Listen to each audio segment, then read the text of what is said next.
Okay, to add the color printer in the lab, you're going to click down here in the bottom left where it says type here to search. And then you're going to type 2 backslashes. Those are the ones that are up in the top right of your keyboard between the backspace and the enter key.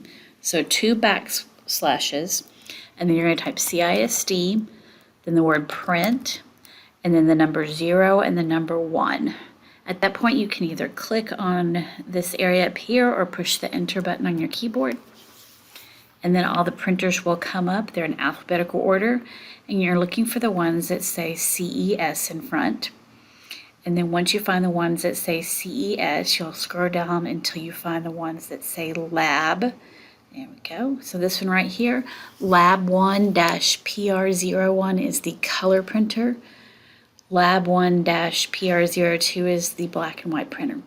So all you do is double click on the printer and it will install it for you, and then you'll be able to print to it.